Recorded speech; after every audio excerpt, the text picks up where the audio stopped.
Hello, good morning. എന്തൊക്കെയുണ്ട് വിശേഷം? സുഖമില്ല എല്ലാവർക്കും. അങ്ങനെ ഞങ്ങൾ കൊച്ചിയോട് ടാറ്റ ബൈ ബൈ പറഞ്ഞുകൊണ്ട് പോകുവാന്ന് നാട്ടിലേക്ക്. ഉച്ചക്കത്തെ സമയത്ത് ട്രെയിൻ ആയതുകൊണ്ടും ട്രെയിനിലെ ഫുഡ് ഞങ്ങൾക്ക് അത്ര ഓക്കെ അല്ലാത്തത് കൊണ്ടും നല്ല 2 പൊതിച്ചോറ് നമ്മൾ വാങ്ങിയിട്ടുണ്ട്. നോൺ വെജ് പൊതിച്ചോറാണ് വാങ്ങിയത്. അത്യാവശ്യം നല്ല ക്വാണ്ടിറ്റി ഉണ്ടായിരുന്നു. നമുക്ക് 3 പേർക്ക് മതിയാവുന്ന രീതിയിൽ കഴിക്കാനുള്ള റൈസ് ഉണ്ടായിരുന്നു.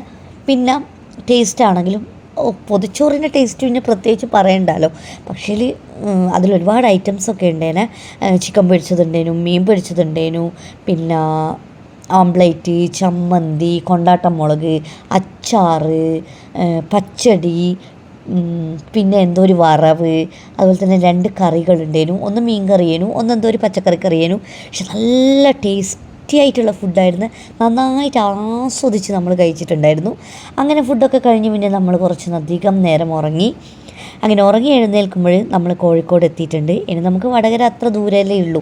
അതുകൊണ്ട് നമ്മൾ വിചാരിച്ചു ഇനി ചുമ്മാ ഇങ്ങനെ കുറച്ച് കാഴ്ചകളൊക്കെ കണ്ട് സംസാരിച്ചങ്ങ് പോവാമെന്ന്. അങ്ങനെ ഞങ്ങൾ ഓരോ കാര്യങ്ങൾ പറയുമ്പോഴാണ് നമ്മളെ ഇത്തവണത്തെ യാത്ര അടിപൊളിയായിരുന്നു. ഞാൻ എറണാകുളത്തേക്ക് വരുമ്പോൾ എനിക്ക് ആഗ്രഹമുള്ള കുറച്ച് സ്ഥലങ്ങളൊക്കെ ഇത്തവണ എനിക്ക് വിസിറ്റ് ചെയ്യാൻ പറ്റി. പ്രത്യേകിച്ച് ഫോർട്ട് കൊച്ചി പോകണമെന്ന് ഭയങ്കര ആഗ്രഹമായിരുന്നു. അത് നടന്നു. പിന്നെ നമ്മൾ എറണാകുളത്തപ്പൻ ടെമ്പിളിൽ പോവുക, അത് നമ്മൾ ഒരിക്കലും വിചാരിക്കാത്തൊരു കാര്യമാണ്. പക്ഷേ എന്തോ അവിടെ പോകാൻ പറ്റി. അതും ഒരു നല്ലൊരു അനുഭവമായിരുന്നു. പക്ഷേ എനിക്ക് കുറച്ച് സങ്കടമൊക്കെ തോന്നി. അത് നമ്മുടെ നാട്ടിൽ വന്ന് കുറച്ച് ദിവസം കഴിഞ്ഞപ്പോൾ യൂട്യൂബിൽ കുറച്ച് വീഡിയോസൊക്കെ കണ്ടപ്പോഴാണ് ആ സങ്കടം വന്നത്. നന്ദഗോവിന്ദം ഭജൻസിൻ്റെ പ്രോഗ്രാം ഉണ്ടായിരുന്നു ഈ അമ്പലത്തിൽ ഉത്സവത്തിൻ്റെ സമയത്ത്. നമ്മൾ വന്നതിൻ്റെ പിറ്റേന്നോ ആണെന്ന് തോന്നുന്നുണ്ടായിരുന്നേ. എനിക്ക് ഭയങ്കര ഇഷ്ടമാണ് നന്ദഗോവിന്ദത്തിൻ്റെ മ്യൂസിക്. ഞാൻ അത് അവരെ ഫോളോ ചെയ്യുന്നതാണ്. എപ്പോഴവർ യൂട്യൂബിലിട്ട് കഴിഞ്ഞാലും ഞാൻ ആ വീഡിയോസ് മൊത്തം കേട്ടിരിക്കും. അതിപ്പോൾ 1-2 തവണയല്ല, ഒരുപാട് തവണ കേൾക്കുന്നതാണ്. അത്രയൊരു ആ ഒരു ഇമ്പാക്റ്റ്, അവർ ആ പാട്ടിൻ്റെ ഒരു ഇമ്പാക്റ്റ് അത്രയും അധികമാണ്.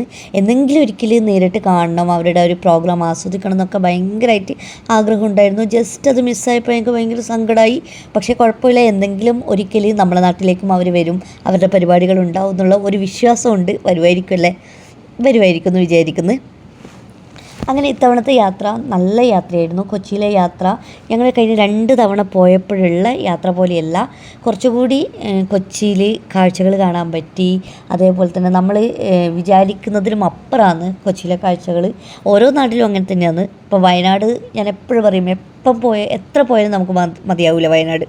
വീണ്ടും വീണ്ടും അങ്ങോട്ടേക്ക് പോകാൻ വേണ്ടിയിട്ട് തോന്നും. അതുപോലെ തന്നെ തോന്നുന്നുണ്ടോ എന്ന് ചോദിച്ചു കഴിഞ്ഞാൽ ഇനിയും എന്തൊക്കെയോ അവിടെ കാണാൻ ബാക്കിയുണ്ട് എന്നുള്ളൊരു തോന്നലാണ്. അപ്പോൾ നെക്സ്റ്റ് വീഡിയോ ആയിട്ട് കാണുന്നവരെ ബൈ ബൈ.